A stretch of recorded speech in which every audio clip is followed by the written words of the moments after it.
Corrène, septembre 85. Il pleut sur l'Éthiopie depuis le mois de juin.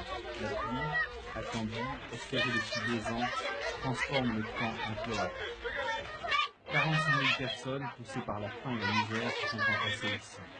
Elles ont survécu grâce aux soins et à l'aide alimentaire dispensée par l'Occident. Le problème de la faim, de l'aide internationale se pose encore en Éthiopie.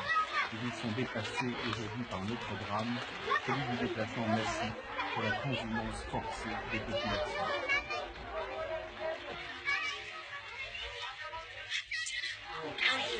Cet homme dit qu'il ne retournera dans son village que lorsque le temps sera favorable et que les organisations de secours lui auront donné de la nourriture, des semences et des œufs.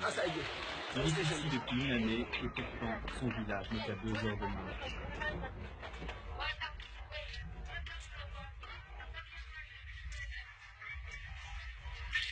Paradoxalement, pour des dizaines de milliers d'Éthiopiens, vivre dans un camp de réfugiés comme celui-ci apporte une chance. Ici, on a de l'eau courante, ici, on est nourri, on est soigné, toutes choses qui n'ont rien majorité de paysans d'Éthiopie. Pourtant, les maladies sévissent de la faim. Les équipes médicales ont envoyé à Corrène une épidémie de choléra. Les réfugiés souffrent aussi de malaria, de misère, de tuberculose et de typhus, comme cet enfant qui sera sauvé de justesse par un médecin.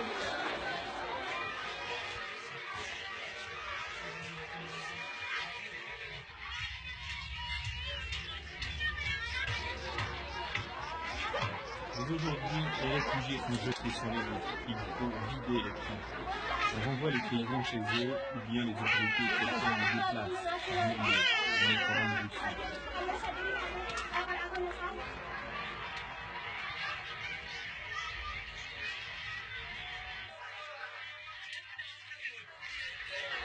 À Corrène, le rassemblement des paysans qui vont partir a lieu sur la plage de Mekki.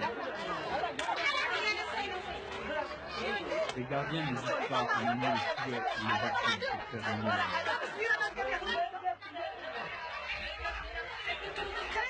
Les paysans sont regroupés dans leur village d'origine.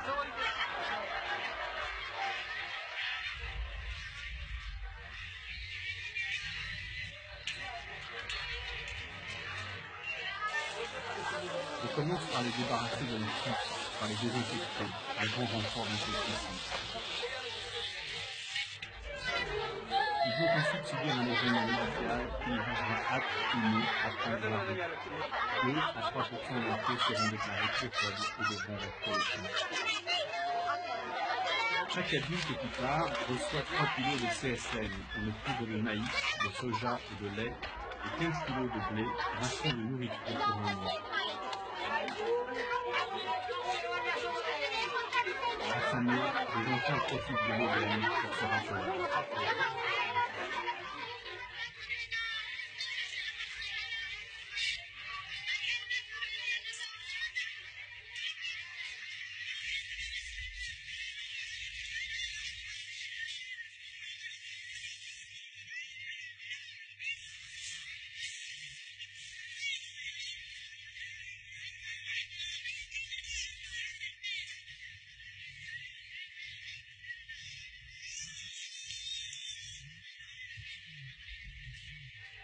La Croix-Rouge internationale se charge du contrôle des candidats, volontaires ou non, au départ. Un marquage à l'encre des doigts et des oreilles évite, en principe, que les mêmes personnes ne reviennent plusieurs fois pour recevoir plusieurs rations.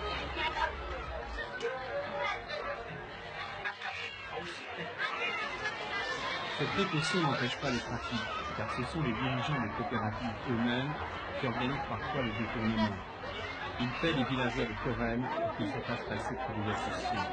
La Croix-Rouge détecte environ 10% de ces fraudeurs parmi les partis.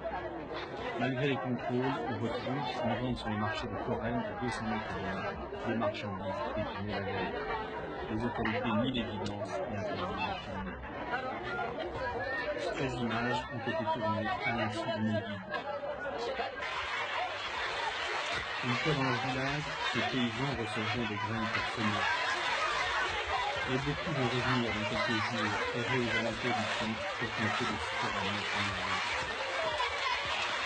qu'ils ont peur de se réinstaller. C'est des petits tout et les It's no more a problem of rain, it's a problem of too much water and a problem of management. The people who have been in camps until just a few weeks ago have returned to their land too late, so they don't have the power to cultivate the land in time, and they don't have all the seeds available to have as wide an area cultivated as they should have. Mekele, une région du nord de l'Éthiopie qui a été très touchée par la famine. Ici vivaient 90 000 réfugiés, il n'en reste que 5 000. Certains sont rentrés chez eux, beaucoup ont été emmenés dans le sud-ouest du pays. Les autorités éthiopiennes ont décidé de déplacer la population du nord vers les régions jugées plus fertiles. 1,5 million de personnes sont concernées. Aujourd'hui, outre les malades, il ne reste que des femmes saines dans les abris de Mekele. Ces femmes ont peur de subir le sort de leur mari, excédé de corps dans le sud-ouest. L'une d'elles témoigne quand elle chef du guide officiel. Son mari est au village, pourquoi il a été déplacé? Elle dit qu'il est au village. Pourquoi dit-elle ça? Elle a peur. Elle a peur. Son mari n'est pas au village. Son mari n'est pas au village. Où est-il? Il est dans une colonie de déplacés. Il ne veut pas le rejoindre. Il veut retourner dans son village.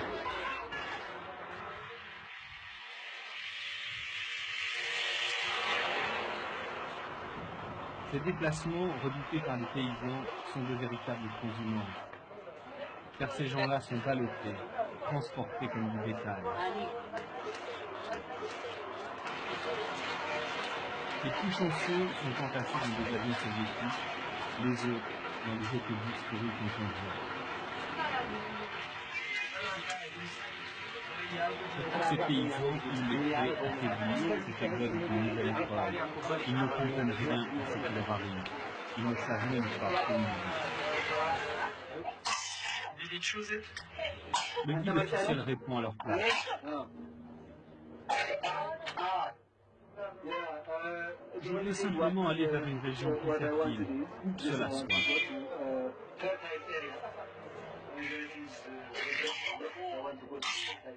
Deux officiels contrôlent l'orthodoxie des réponses. Cette déportation des victimes de la famine du nord vers le sud répond en fait à un objectif politique du gouvernement éthiopien: dépeupler les provinces rebelles du nord et parquer les populations déplacées dans le sud pour les reprendre en main. Le sud, c'est ici, à Gambela, température 40 degrés, climat tropical humide. On m'a dit de lever la main quand les responsables demanderaient qui voulait partir. Et comme cela,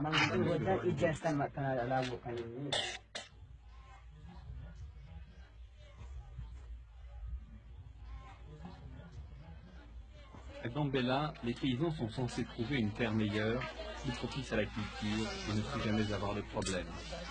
Ce n'est pas la vie d'un expert suisse en Éthiopie depuis 12 ans. Il devrait y avoir d'énormes problèmes dans le futur si on ne prend pas immédiatement des mesures. Par exemple, l'érosion des sols en pente est qu'elle ne l'est dans le nord. Les pluies sont plus violentes et plus érosives. Et la couche de terre arable superficielle est très mince. Sans parler des énormes changements culturels pour les gens qui vivaient sur les hauts plateaux et qui maintenant sont dans le sud. Ils vont devoir changer complètement de style de vie. Alors, si les conditions de vie des paysans ne s'améliorent pas, c'est que le gouvernement marxiste a un autre objectif: se servir d'eux pour construire le socialisme dans le pays.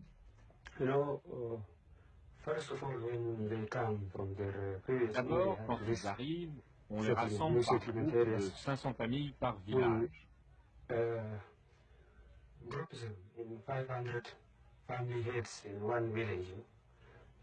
Ces 500 familles sont regroupées dans 3 organisations de masse. Les associations de paysans, les associations féminines et les organisations de jeunesse. C'est à travers ces 3 mouvements que nous les organisons et que nous les intégrons dans notre système politique. Les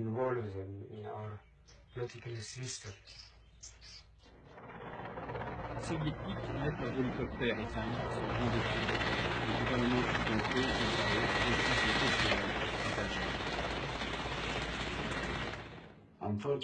Malheureusement, des considérations politiques ont déformé la vision de beaucoup de pays qui auraient pu nous aider dans ce problème du déplacement. Quand nous n'avons pas d'autres alternatives, il ne suffit pas de nous dire que ce que nous faisons est mal. Nous faisons de notre mieux avec ce que nous avons. Avec ce que nous avons, mais aussi avec ce que nous n'avons pas, devrait dire ce dirigeant. C'est Antonov qui est en route de Gambela, dans le sud-ouest. À son bord, 67 ou 50 kilos de blé venant de la Communauté européenne. 3 tonnes qui étaient destinées à secourir les sinistrés de l'Inde. La preuve est là, mais les instigateurs du détournement ont mis l'évidence. Est-ce que vous utilisez de l'aide de la Communauté européenne au sud-ouest?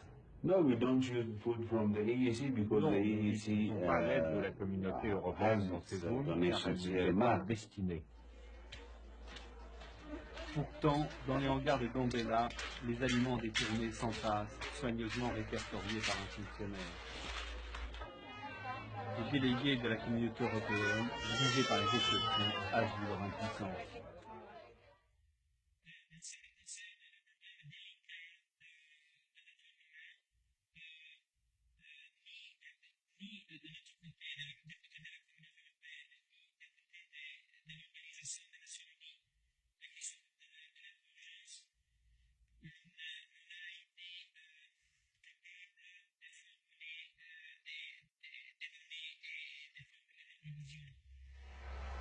Selon des diplomates occidentaux, 35%, plus du tiers, de l'aide de la Communauté européenne serait détournée. Il faut dire que ce sont les Éthiopiens eux-mêmes qui fournissent à la communauté des statistiques de distribution, les Éthiopiens qui veulent tout contrôler, tout régenter. Que dire aussi du formidable gâchis, comme ces centaines de couvertures belges publiées sur les reports d'Addis Abeba, et des 100 000 tonnes de grains en souffrance intraversale. En 1986, l'Éthiopie, qui vient de fêter le 11e anniversaire de sa révolution, aura encore besoin au minimum de 400 000 tonnes d'aide alimentaire. Toute la question est de savoir si cette aide servira les desseins du régime marxiste éthiopien ou si elle parviendra aux populations affamées du Nord.